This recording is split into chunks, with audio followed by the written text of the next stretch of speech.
Ay, por favor, díganme que me escucho bien.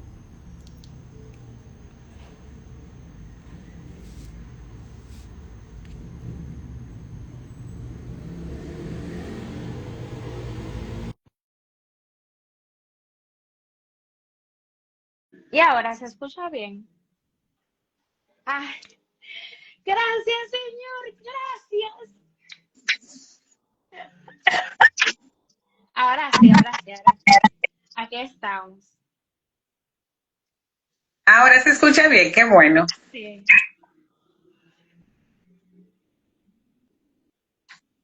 Perfecto, pues vamos a iniciar.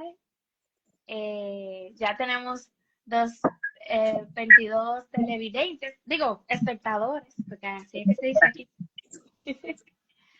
Nada, buenas noches, muchas gracias por el apoyo. eh, y a todos los que están aquí compartiendo con nosotros. Hoy vamos a iniciar una temporada muy interesante donde hablaremos sobre los tratamientos de la esclerosis múltiple. Eh, Esta serie se inició con el objetivo de ayudar a aquellos pacientes que son recién diagnosticados, también porque no nosotros los que somos jóvenes, perdón, viejos, ya con el tratamiento, con la condición. Y nada, hoy tenemos como invitada a la doctora Deyanira. ¿Te escucho? Gracias por la invitación. Realmente para mí es un placer estar con ustedes aquí compartiendo esta noche. Yo creo que vamos a aprender mucho y tanto yo voy a aprender de ustedes, su experiencia como paciente, y yo voy a tratar de compartirle alguna de mi experiencia basada en evidencia como médico neurólogo que me dedico a manejar esta patología. Gracias por la invitación, Ana Laura. Realmente para mí es un Siempre. placer y me honra mucho compartir con los pacientes que padecen esclerosis múltiple, no solo de la República Dominicana, sino todos los que quieran estar aquí conectado el día de hoy. Gracias a cada uno de ustedes que sacó de su tiempo a las 8 de la noche de una apretada agenda, ya uno cansado, pero Sí, vale la pena estar aquí, seguro que sí. exactamente. Bueno, nosotros vamos a iniciar con algo básico. Ay, Dios mío, yo sigo con la doble voz. ¿Qué será? ¿Qué será, señor? Bueno, no sé qué te parece si en lo que tú tratas de ver cómo se resuelve, empezamos hablando de lo que es el tratamiento en sí de la esclerosis múltiple para ir ganando tiempo. Doctora, disculpe, ¿usted tiene dos teléfonos juntos? No, uno solo, el mío acá está en la habitación solamente. ¿O alguna computadora cerca? Ah, tengo la computadora, déjame ver si puede ser. Déjame apagarla. Vamos, perdón que estamos en... Porque yo no me estoy aquí solita. La quité ya. ¿Cómo se escucha ahora? Sí, bien. ¿Todo bien ahora? Ujú. Bueno, pues entonces vamos a dar inicio a lo que es hablar del tratamiento. Si buscamos lo que es la definición del tratamiento de esclerosis, del tratamiento, un tratamiento por definición se refiere a lo que nosotros hacemos, cualquier intervención para tratar de curar, mejorar o aliviar o prevenir una enfermedad. La esclerosis múltiple, cuando hablamos de tratamiento, a veces nos enfocamos en la terapia modificadora de la enfermedad. Es importante siempre mencionarle que la esclerosis múltiple tiene tres tipos de tratamiento. Tiene el tratamiento modificador de la enfermedad, que es el tratamiento que se encarga, o sea, hay diferentes tipos de tratamiento, desde el 95, que se aprobó el primer interferón para tratar la condición. Hay aproximadamente como 20 medicamentos hoy en día que se utilizan para tratar la esclerosis múltiple. Y hay algunos que son inyecciones subcutáneas, otros se administran vía oral, algunos se hacen ciclos cortos, de 2 años, otros se administran en infusiones cada 6 meses, hay otros que se administran por 2 años también infusiones por semana, y hay algunos que son subcutáneos 3 veces por semana, otros que son semanales, intramusculares, otros que vienen que se administran mensuales subcutáneos. Esto es lo que nosotros llamamos tratamiento modificador de la enfermedad, que tiene como objetivo evitar que el paciente tenga recaídas o síntomas nuevos, que el paciente tenga lesiones en la resonancia magnética cuando se hace la resonancia cada año de control, o que estas lesiones capten el medio de contraste, que estén agudas, como le llamamos, y que progrese su escala de discapacidad o escala de EDCS, como nosotros mencionamos. Hay otro tipo de tratamiento, que es el tratamiento de los brotes o recaídas. Este es el tratamiento que se utiliza cuando el paciente tiene un síntoma nuevo. Y este es el tratamiento sintomático, que a veces los pacientes no lo toman en consideración y se olvidan de ello. Y a veces uno mismo, el médico, que son los tratamientos que se utilizan para mejorar los síntomas. Por ejemplo, síntomas, depresión, dolor, problema de vejiga, espasticidad, entre otros. Entonces, a grandes rasgos, estos son los diferentes tratamientos que existen para tratar la esclerosis múltiple.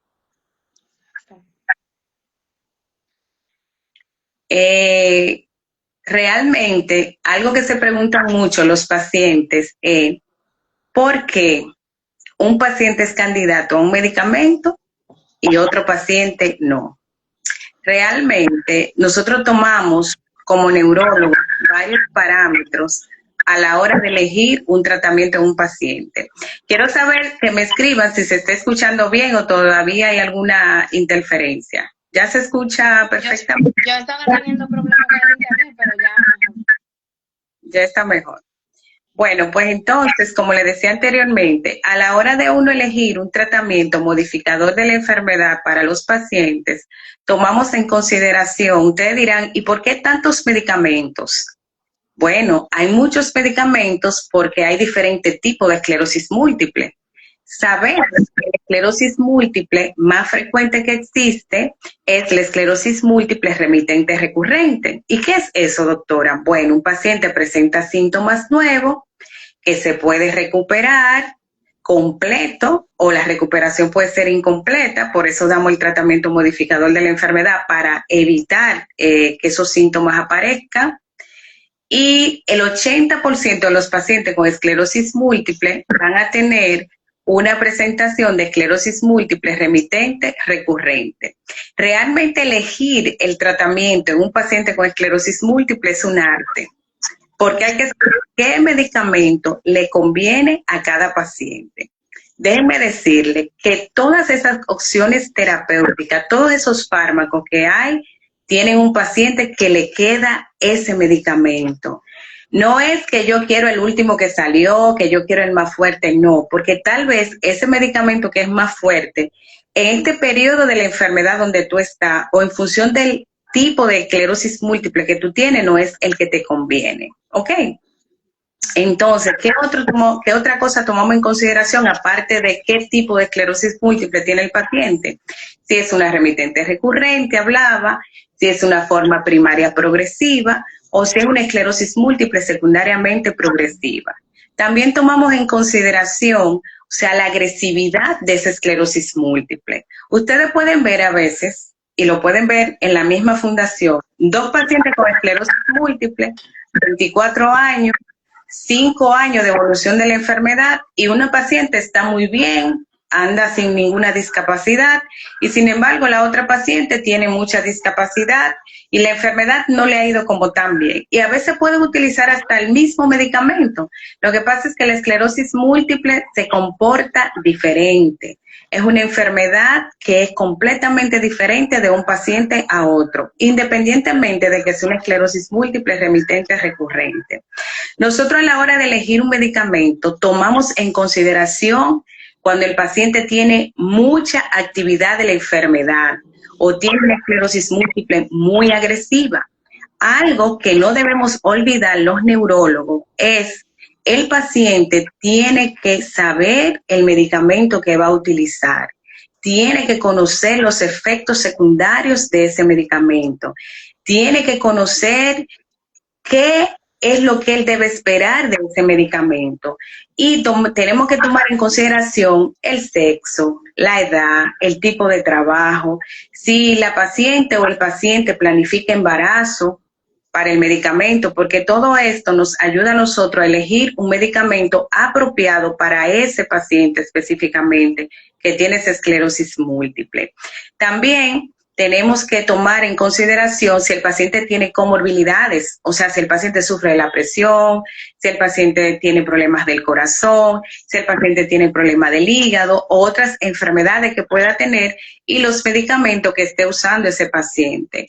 Hay otros parámetros que nosotros tomamos en cuenta, pero realmente no le voy a compartir más ya de esto que le he mencionado.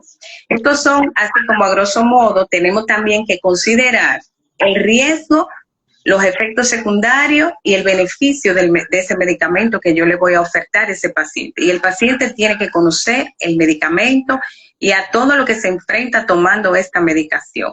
¿Ok? Eso básicamente, así es que nosotros elegimos este tratamiento modificador de la enfermedad. También, dime, Ana. Usted estaba hablando al inicio, no sé si me están escuchando bien. Usted estaba hablando al inicio de que no todos los pacientes pueden utilizar el mismo medicamento. Entonces también hay diferentes tipos de medicamentos. Los medicamentos modificadores de la enfermedad, los tratamientos para brotes y las terapias sintomáticas. Entonces, aparte de que acabo de mencionar también lo que debe considerar un paciente antes de iniciar un tratamiento. Entonces, doctora, ¿usted puede dar una pequeña introducción sobre lo que son los tratamientos modificadores de la enfermedad y los tratamientos para brotes? O sea, ¿qué diferencia hay entre esos dos? Sí, el tratamiento para brotes o las recaídas, como también se llaman, ¿qué es una recaída o un brote? Vamos a definirla primero. Yo creo que todos los que están aquí conectados ya hemos hablado varias veces, pero lo decimos de nuevo.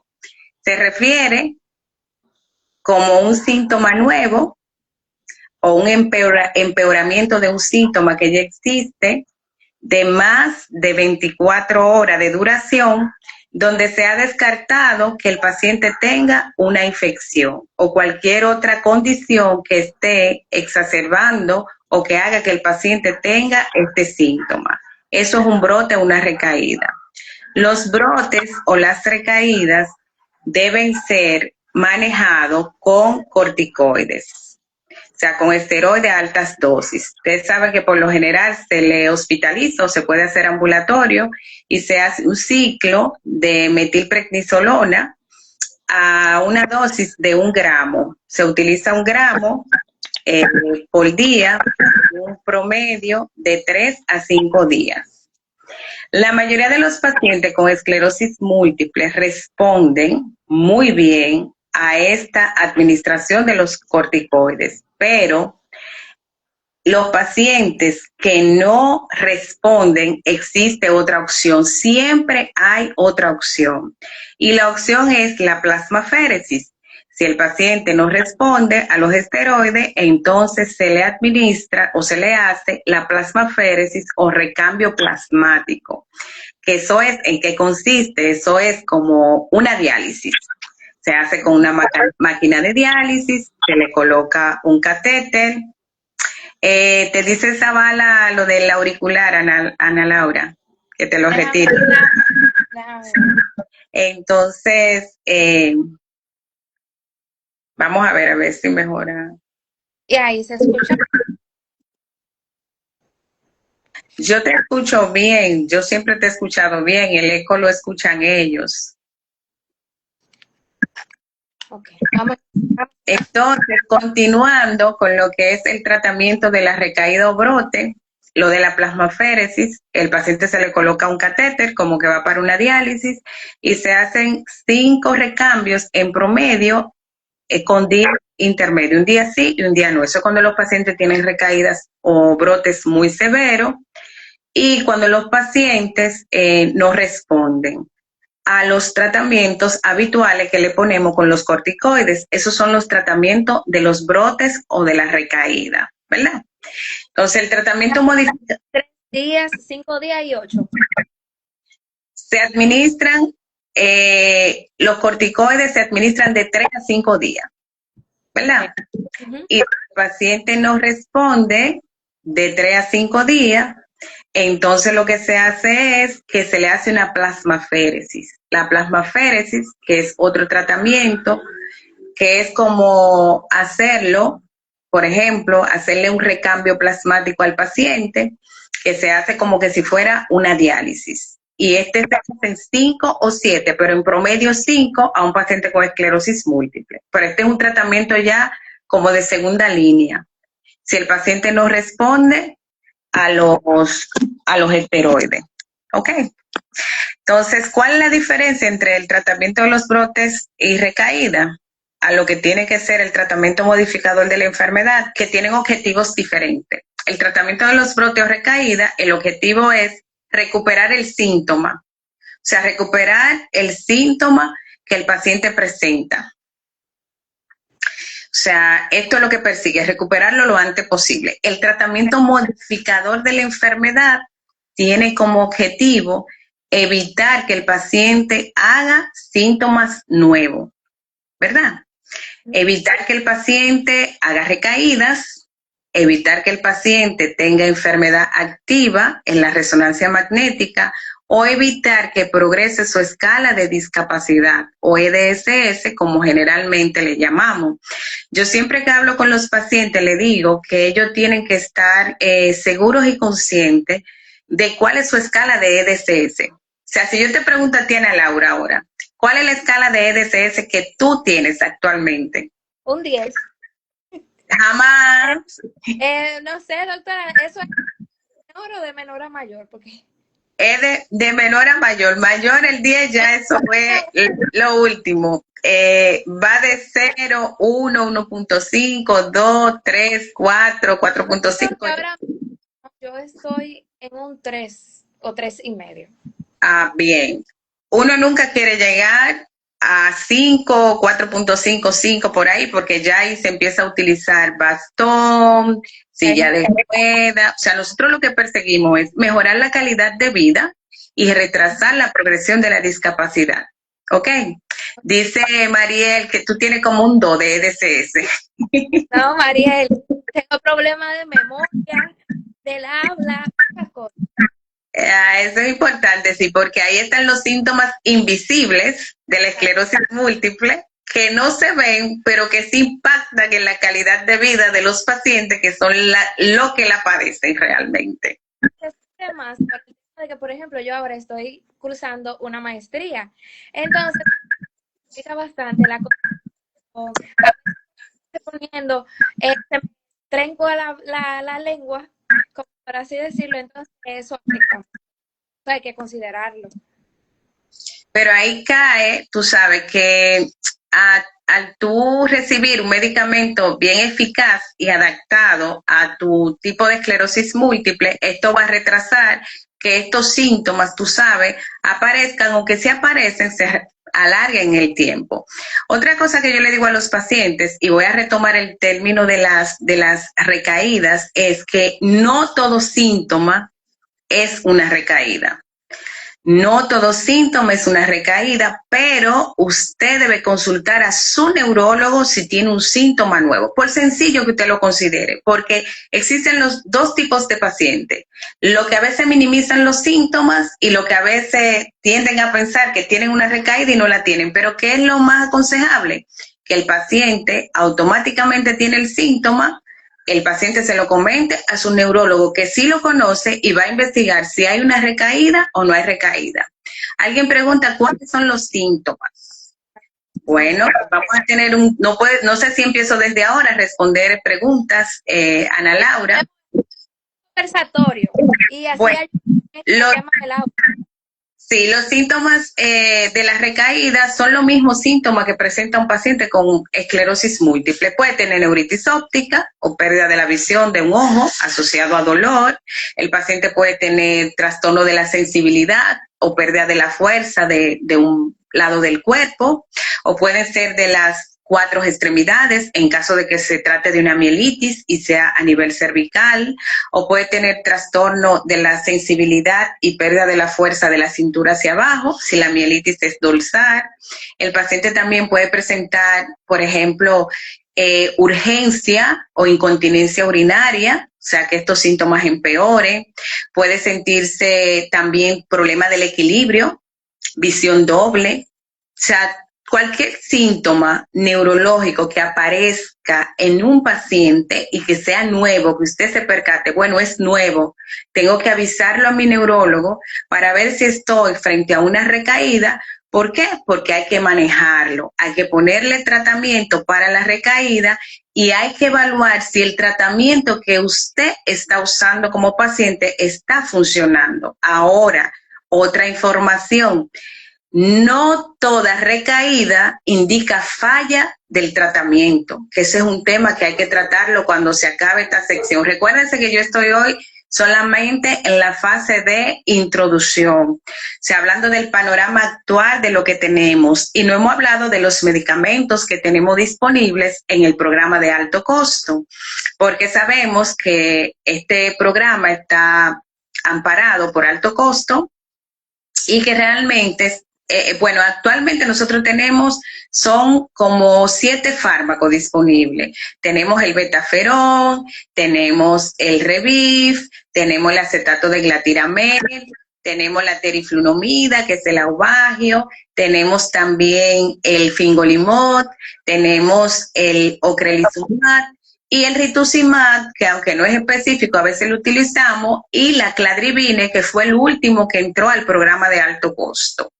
Ok, estos son los medicamentos que están actualmente disponibles en el programa de alto costo para los pacientes que padecen esclerosis múltiple en República Dominicana. ¿Qué quisiéramos? Tener más medicamentos, tener más opciones terapéuticas para poder ofertarle a ustedes la mejor opción disponible para mejorar su calidad de vida y tenerlo reintegrado a su vida familiar, laboral y académica.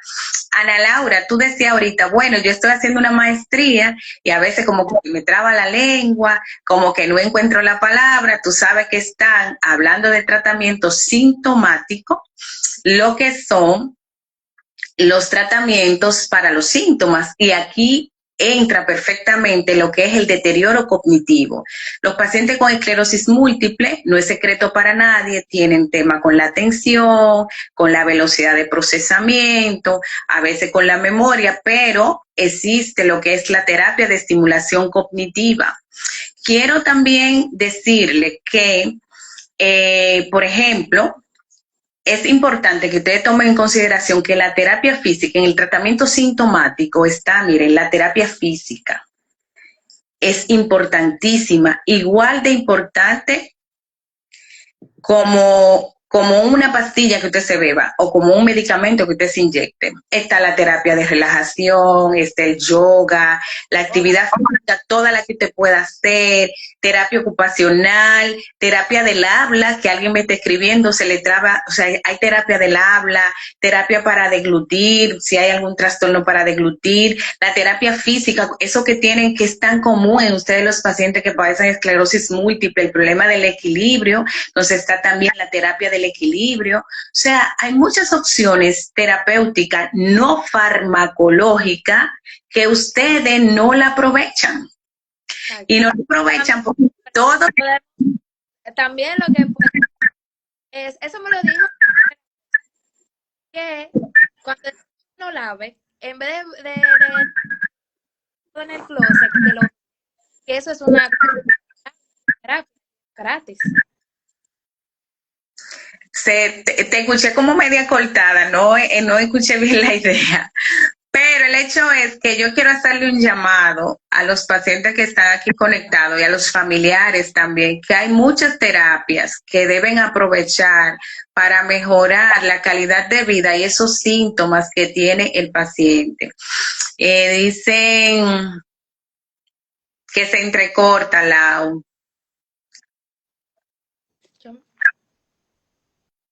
No, tiene que hablar. Entonces, yo quiero que me escriban sus dudas o inquietudes por acá y así yo le voy respondiendo si tienen alguna duda. Mientras van surgiendo las preguntas, le voy hablando, también sigo hablando del tratamiento sintomático. Y como tratamiento sintomático, hablamos del tratamiento, un síntoma que a ustedes le preocupa mucho, que es la fatiga. O sea, la fatiga. Aparte del tratamiento modificador de la enfermedad, existe el tratamiento específico para la fatiga. Tenemos la mantadina, que muchos de ustedes me imagino que la han utilizado, que está como en primera línea. Hay pacientes que dicen que sí, porque no todos los pacientes responden al mismo medicamento, pero hay uno que le va bien. Tenemos también el modafinilo. Lastimosamente nosotros en República Dominicana no tenemos este fármaco, no tenemos el modafinilo. Tenemos también otros tratamientos para mejorar estos pacientes. En el caso de los pacientes que tienen trastorno para la marcha, y tenemos, por ejemplo, se puede utilizar en ello lo que es la fanpridrina, que es un tratamiento que cuando es eficaz se hace una prueba terapéutica de 28 días, dándole el fármaco al paciente y mejora la marcha. Esto está aprobado por FDA y por EMA para mejorar la marcha en los pacientes con esclerosis múltiple. Pero no está disponible en República Dominicana, es un medicamento costoso y la mayoría de los pacientes a veces no pueden costearlo. Yo veo aquí que dice, doctora, fui al neurólogo por dolores de cabeza y en la resonancia de cráneo me salió probable esclerosis múltiple. Se me fue... lo que me pregunto es que si el dolor de cabeza puede ser un síntoma de esclerosis múltiple. Mira, a veces el paciente presenta un síntoma no habitual de la esclerosis múltiple, porque en honor a la verdad, dentro de los síntomas cardinales de la esclerosis múltiple, el dolor de cabeza no lo es. Pero el dolor de cabeza es el síntoma más común en neurología. O sea, hay pacientes que tienen esclerosis múltiple y son migrañosos, hacen cefalea tipo tensión, hasta un proceso gripal te puede dar un dolor de cabeza. Entonces, por el dolor de cabeza te hacen el estudio de imagen y si pudieran aparecer lesiones características o que parecieran esclerosis múltiple. Aquí lo recomendable es asistir a una consulta con el neurólogo especialista en el área y te va a confirmar si tú tienes o no tienes esclerosis múltiple. Anteriormente se decía que no, si el paciente no tenía síntomas y los hallazgos eran solamente en las imágenes de resonancia, o sea, con esto no se podía diagnosticar, pero ahora con los nuevos criterios de diagnóstico, aunque tú no tengas un síntoma característico de esclerosis múltiple, si tiene lesiones características, el neurólogo especialista sabe lo que tiene que hacer, los otros estudios paraclínicos, punción lumbar, otros estudios de imágenes, y hacer los potenciales evocados, el OCT, para saber si es o no esclerosis múltiple. Dice otra persona, en las imágenes salen manchas blancas en el cerebro. Sí, hay muchas patologías que pudieran dar lesiones hiperintensas y a veces uno tiene y no necesariamente eso es esclerosis múltiple. Así que esos pacientes que están preocupados por esas lesiones que al parecer no tienen el diagnóstico, lo ideal es buscar la asistencia con un neurólogo experto en el área para descartar o confirmar tener esta condición llamada esclerosis múltiple. Doctora, en mi caso, ¿se escucha bien, no? Yo te escucho bien. Okay. Bueno, en mi caso, en febrero del 2024 yo tuve el tema de que cuando me hicieron la resonancia magnética, yo salí con yo parecía un arbolito de Navidad, muchas lesiones. Pero yo no tenía síntomas, yo estaba muy normal. Todavía es el día de hoy que yo sigo normal. Eso se da a veces. A veces el paciente tiene, por eso es importante hacer la resonancia. Aunque ustedes se sientan bien, gracias Ana Laura porque tocaste ese tema, aunque ustedes se sientan bien, la resonancia magnética se debe hacer cada año. ¿Por qué? Porque hay más oportunidad de encontrar lesiones en una resonancia magnética y lesiones activas que el paciente tenga síntomas. Entonces, por eso, para nosotros evaluar la respuesta al tratamiento modificador de la enfermedad que está utilizando determinado paciente, nosotros lo que ponemos es, por ejemplo, te hacemos la evaluación clínica, que se hace cada 3 meses o cada 6 meses, dependiendo de cómo te sientas de estable. Se te hace la resonancia magnética para ver cómo aparecen las resonancias, si hay lesiones nuevas o hay lesiones activas. Y con el examen neurológico también se evalúa la escala de EDSS. Porque a veces tú no tienes síntomas, a eso que tú te refieres, Ana Laura, tú no tienes síntomas, pero tú hiciste una resonancia y salió llena de imágenes, llena de lesiones. Entonces, hay que tomarlo en consideración. Gracias, Zavala, por tu recomendación. Así como tú dices, no toda manchita blanca en una resonancia es esclerosis múltiple. Dicen aquí, ¿qué parámetros se usa a la hora de evaluar un cambio de tratamiento? Bueno, cuando nosotros vamos a cambiar el tratamiento, lo cambiamos por varias razones. La primera puede ser que tenga efectos secundarios. Que el paciente tenga un efecto secundario, que no tenga tolerancia a ese medicamento, esa es una causa de cambio, y se puede hacer un cambio en ese caso lineal, como se llama. La otra causa, que tal vez la más común por la que se cambie un tratamiento modificador de la enfermedad, es por falla terapéutica. O sea, si el paciente está en falla terapéutica, se cambia el medicamento. ¿Y cómo yo sé si mi paciente está en falla terapéutica? El paciente debe decirle a su neurólogo, vuelvo y retomo el tema, si hay algunos síntomas que han empeorado. Por ejemplo, Ana Laura, tú mencionabas ahorita la memoria. La memoria, si ella no me dice, si con las evaluaciones que se hacen del test símbolo dígito, yo me puedo enterar, pero vemos la memoria, vemos si hay recaída, vemos si hay lesiones nuevas en la resonancia, también evaluamos si el paciente ha empeorado su marcha, si le cuesta más caminar, si tiene problemas de esfínteres que antes no tenía, si tiene más espasticidad, si tiene problemas del equilibrio que antes no tenía. O sea, nosotros utilizamos parámetros clínicos y paraclínicos para evaluar si hay una falla terapéutica. Pero antes de evaluar falla, tenemos que ver si el paciente tiene adherencia, si ese paciente está usando su medicamento, sí o no. ¿Ok? Entonces, por eso es importante estar en constante comunicación y no perderse de su control de rutina para saber si el tratamiento funciona o no funciona. ¿Ok? Entonces, en eso nosotros nos basamos para saber cuando un medicamento falla y si hay que cambiarlo. Otra cosa que quiero decirles, realmente, para uno hablar de falla terapéutica, a los medicamentos hay que darle tiempo. ¿A qué me refiero? Que si usted empezó a ponerse interferón hace 2 meses, o hace 5 meses, o hace 6 meses, usted no puede venir a los 5 meses o a los 6 meses, ya tengo si aparecen lesiones nuevas o aparece recaída, eso no es falla terapéutica, porque el medicamento sabemos que dura de 9 meses a 1 año para actuar. Voy con otro. Si También, usted... doctora, hay una cosa.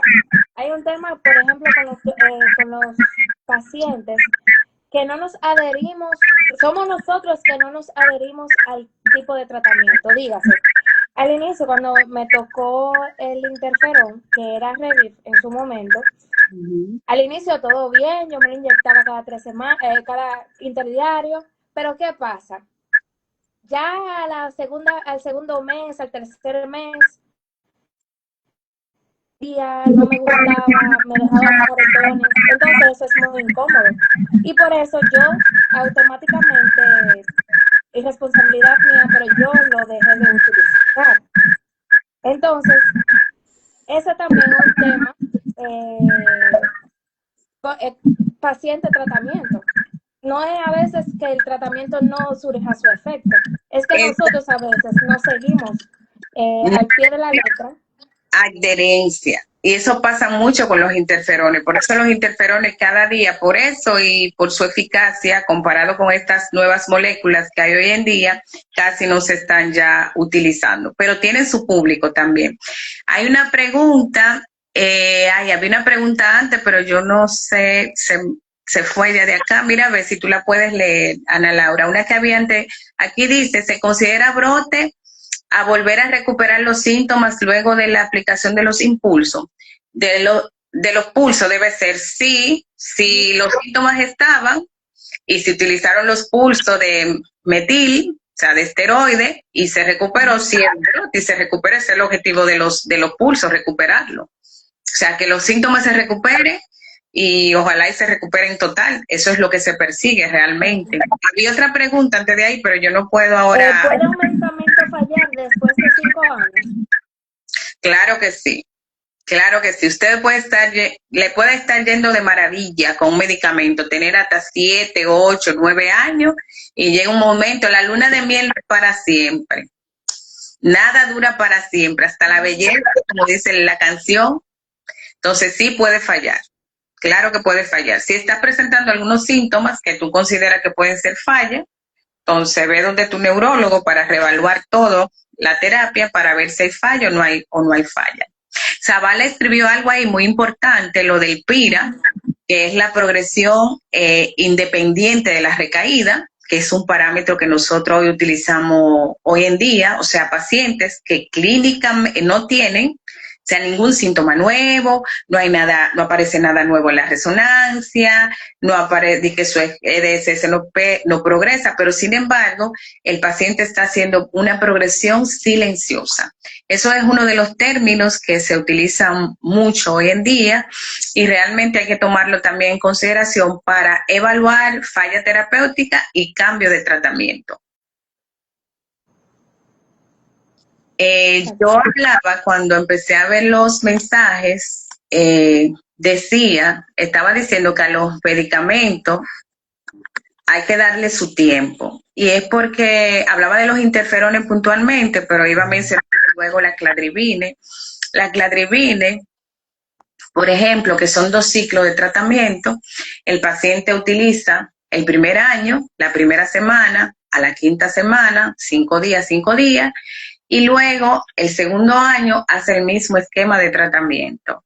Se supone que hay que esperar que el paciente complete su segundo año para después de acá, o sea, que el paciente completó el esquema. Si el paciente presenta recaídos síntomas, entonces sí hablaríamos de falla.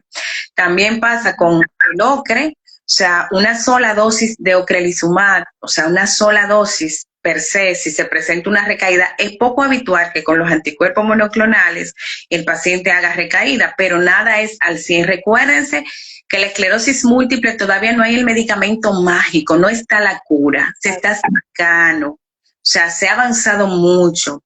Con estas terapias que hay ahora realmente, o sea, los pacientes se mantienen bien por muchos años con la esclerosis múltiple, que cualquiera, si ellos no lo dicen, ni siquiera se imaginan que pueden tener la condición, pero la cura no hay. Y aunque usted tenga 5 años y le haya ido muy bien, 5 años con un medicamento, en un momento determinado puede fallar. Pero es importante que tomen eso en consideración, que a los medicamentos hay que darle su tiempo para decir está en falla terapéutica, porque hasta que no se cumple el ciclo o el esquema, todavía no se puede hablar de falla. Nada, hagan todas sus preguntas. Que se malentendió su pregunta anteriormente. Si ya mejoró luego de los pulsos, o sea, luego de ponerle los 5 pulsos de esteroides, y 5 meses después vuelve a estar como al inicio, si eso se considera brote. Claro, porque hay un intervalo, que eso no lo mencioné, de 30 días. Por ejemplo, si el paciente hace un síntoma, debe haber un intervalo, puede ser hasta del mismo lado. Por ejemplo, una hemiparesis derecha, ¿verdad? Una pérdida de la sensibilidad y de la fuerza del hemicuerpo derecho, para que me entiendan mejor. Porque el objetivo de este conversatorio es que ustedes entiendan y que se vayan claro a su casa. Para eso estamos acá, para educarlo, basado en la evidencia y en la ciencia. Entonces, si usted tiene una pérdida de la sensibilidad y de la fuerza de un lado del cuerpo y se le puso un ciclo de esteroide y usted mejoró y a los 5 meses usted vuelve a hacer, usted se recuperó, vuelve a hacerlo, sí, eso es un nuevo brote, porque tiene que haber un intervalo de 30 días entre ese síntoma, si es el mismo síntoma, porque si es, por ejemplo, una neuritis óptica y una hemiparesis, son 2 síntomas diferentes, entonces son 2 brotes, hay que esperar los 30 días, pero para ella sí, eso es un nuevo brote. La esclerosis múltiple es nuestra hija, dice, ¿qué hace ese comentario? Emmanuel, o enamorados, No, dice. enamorados, la parejita. La parejita de los tortolitos que tanto quiero. Beso, Mariel, te quiero con todo mi corazón, belleza. Entonces, es una condición. Bueno, yo le llamaría una condición con la cual se vive y se vive bien. Sí. Dice, el tratamiento sentí que casi fue mi cura, exactamente. Cercano a la cura. Ella se refiere al tratamiento Alemtuz. No sé. Alemtuzumab. Ajá, Alemtuz. No tenemos disponible Alemtuzumab aquí en el país, pero lo tuvimos por unos cuantos años. Y así como le fue a Mariel con el Alemtuzumab, a muchos pacientes también le fue muy bien. Es un tratamiento que tiene muchos efectos secundarios, pero en eficacia es un medicamento muy eficaz realmente. Yo recuerdo que la respuesta de ella a este tratamiento fue algo mágico. Es como que si le devolvió la vida nuevamente.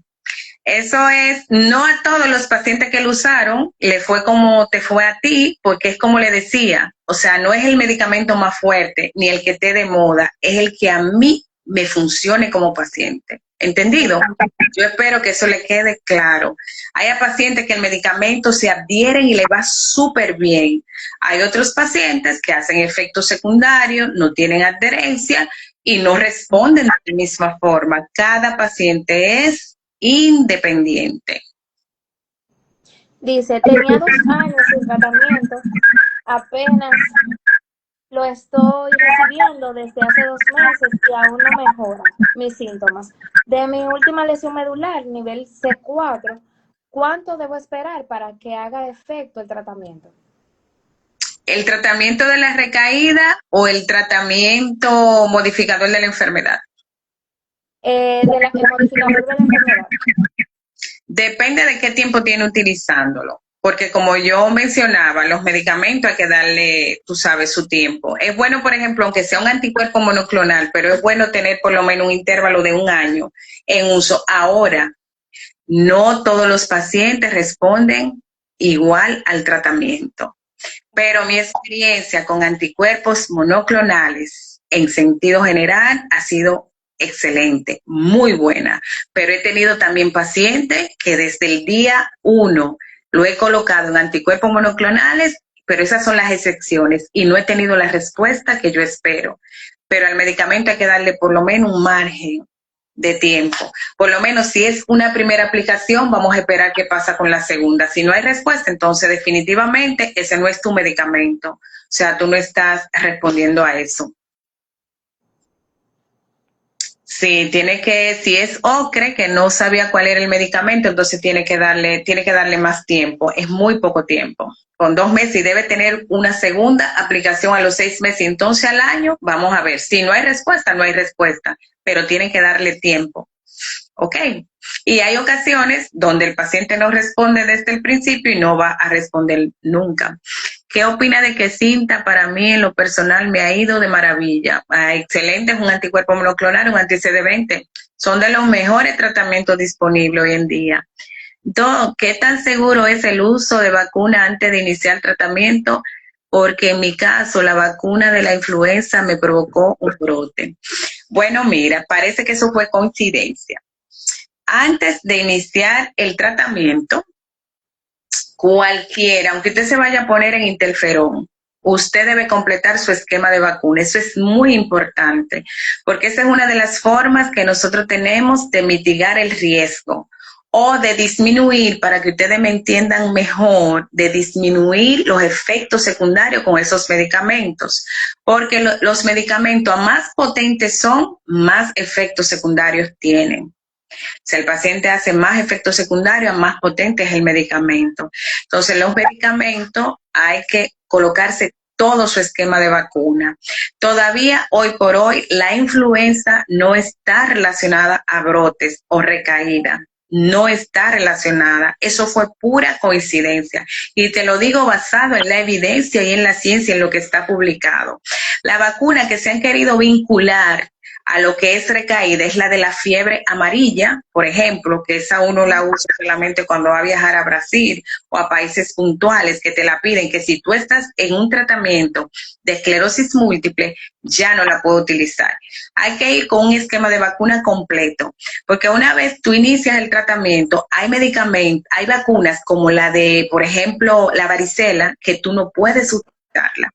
Ya ha iniciado el tratamiento.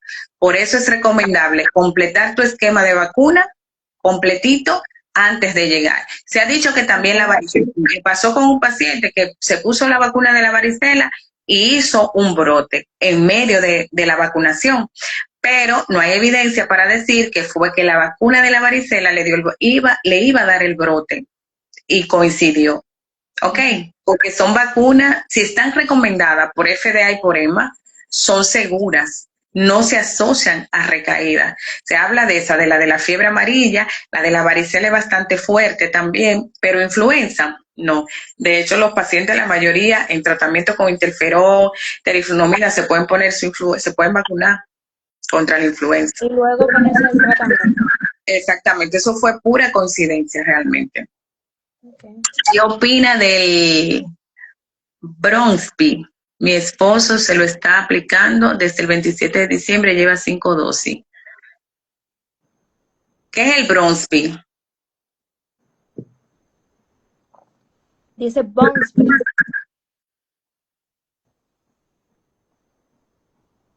COVID. No entendí la pregunta.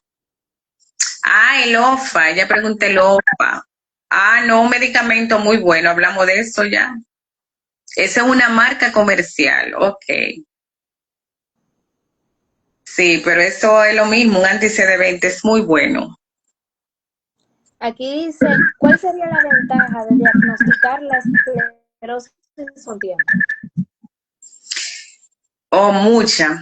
La ventaja es mucha, porque a más temprano se hace el diagnóstico y más rápido se inicia el tratamiento, esto mejora el pronóstico a mediano y a largo plazo.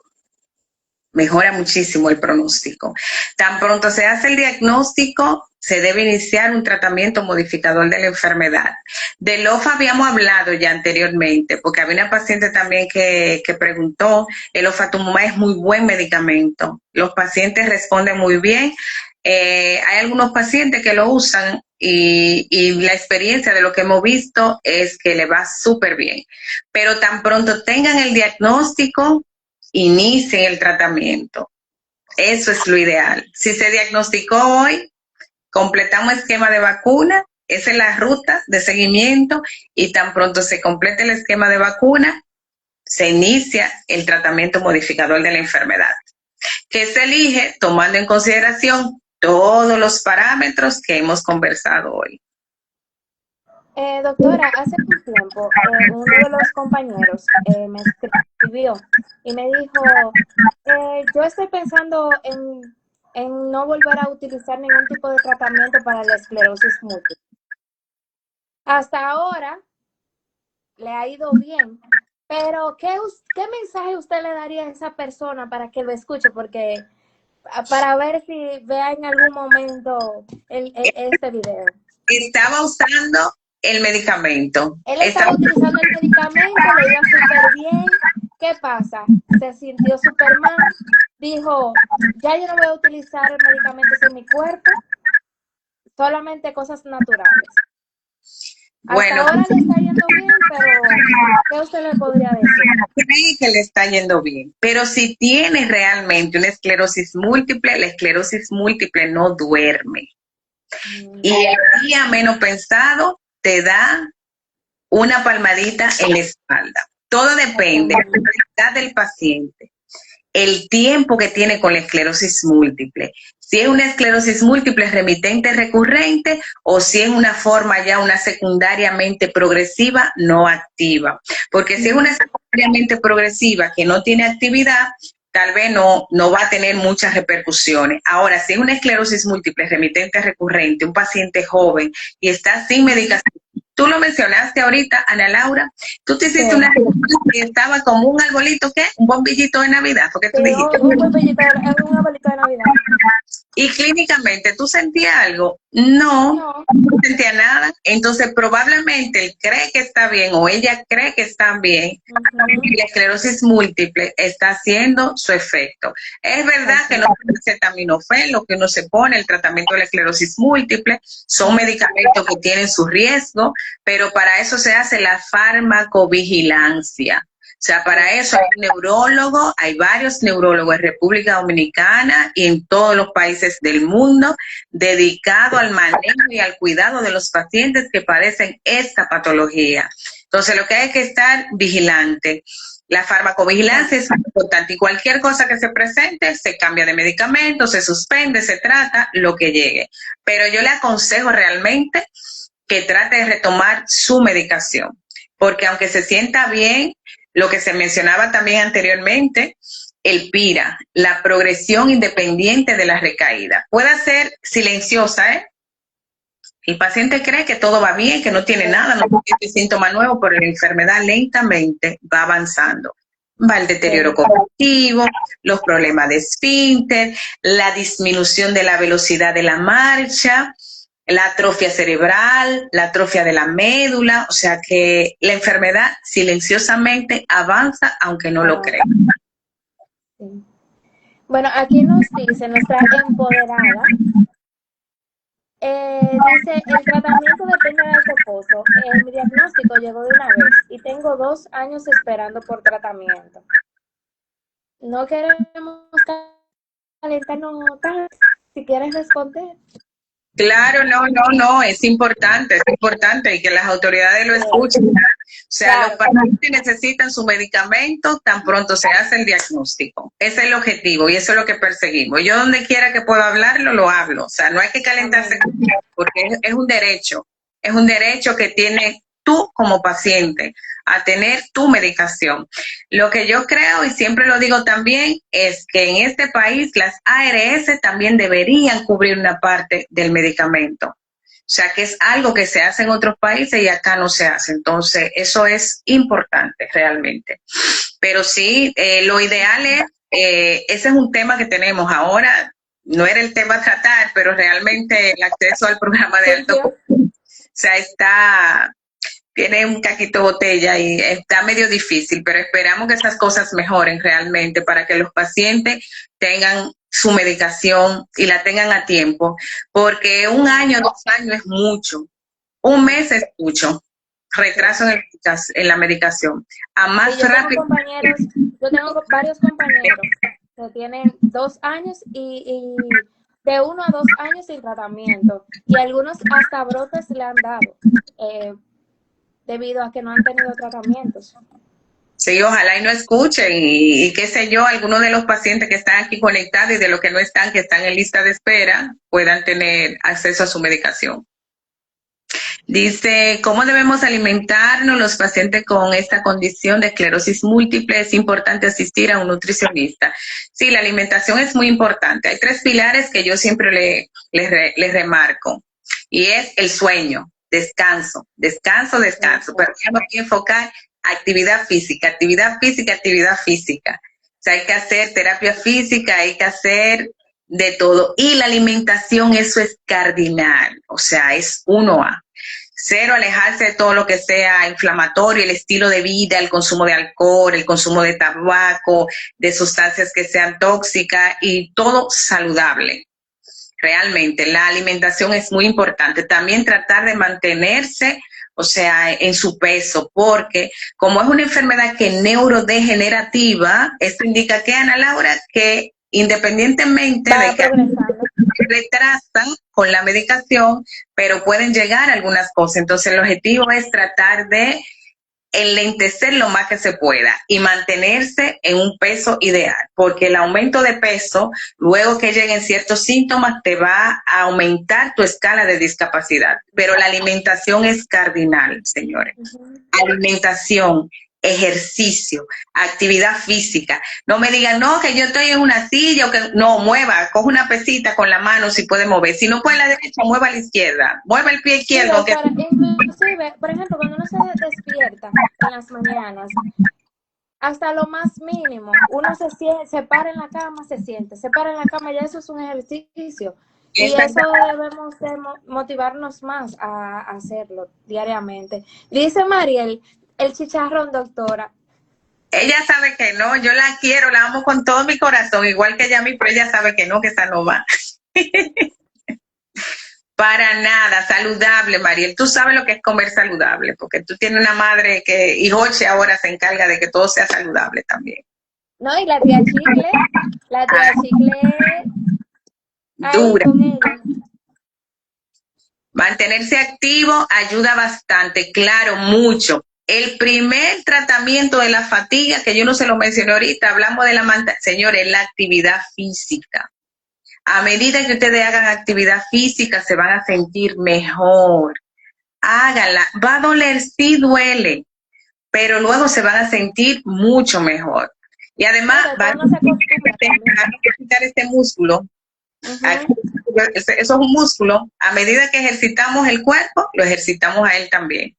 Exactamente. Entonces, vamos a incorporar todo esto que hemos mencionado hoy y no vamos a pensar solamente que es el tratamiento de los brotes o que es el tratamiento modificador de la enfermedad. Pensemos en todo este tratamiento sintomático que hay, que ustedes tienen la puerta cerrada. A veces yo lo mando a la terapia física en el consultorio y ellos se quedan mirándome porque sienten que le duele cuando van a la terapia, sí, pero detrás del dolor viene la recompensa. Exactamente. Bueno, nuestra compañera Luisa nos pregunta que cuáles son los efectos secundarios del ocrelizumab.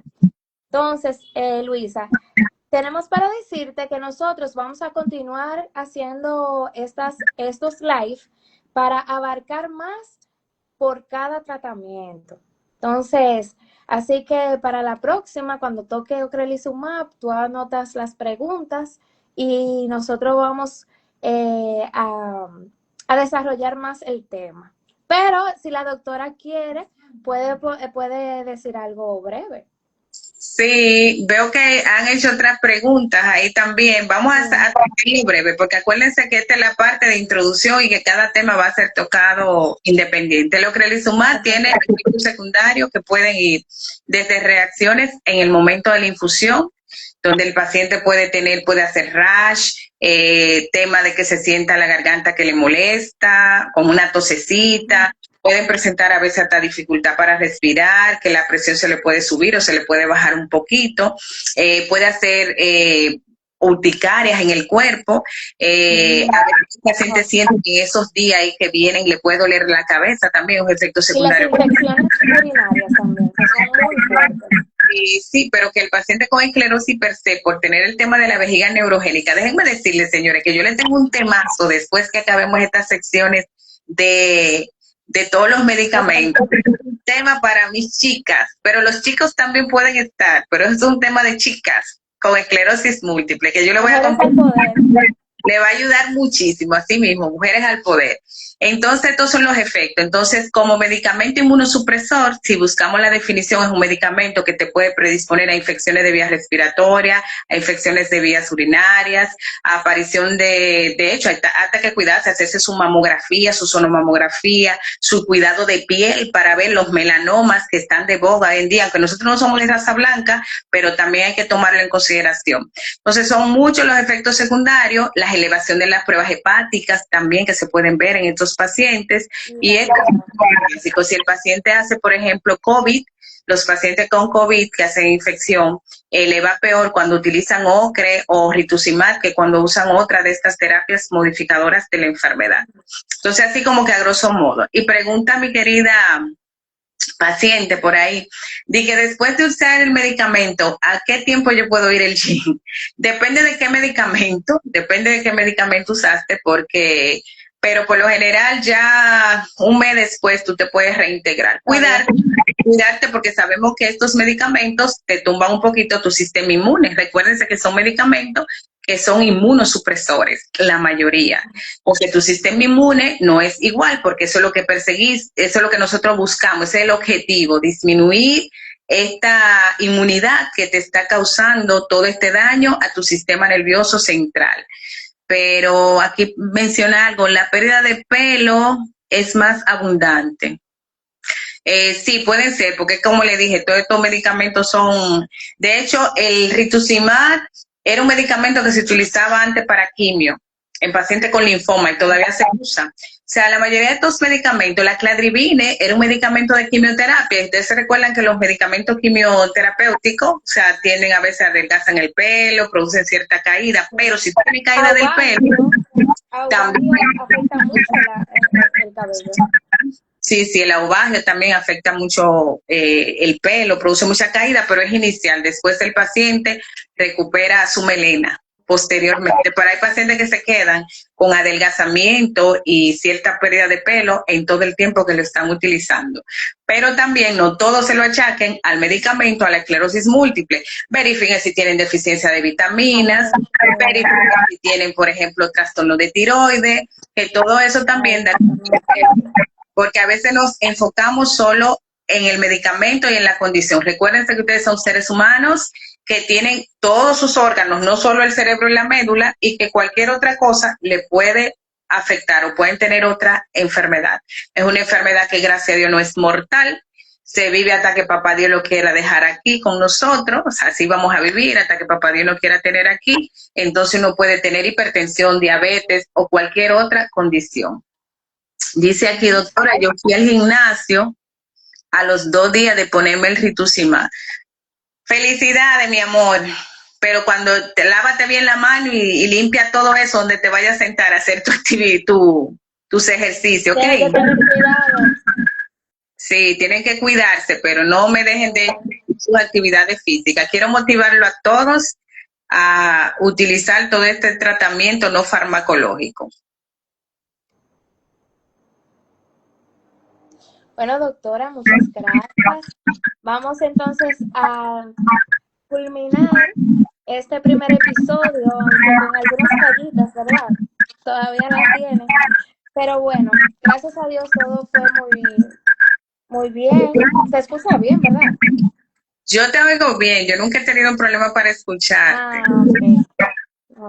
Bueno, doctora, algo ya para culminar. Muchos pacientes sienten miedo al inicio del tratamiento. Con un mensajito ya de final, ¿qué usted le diría?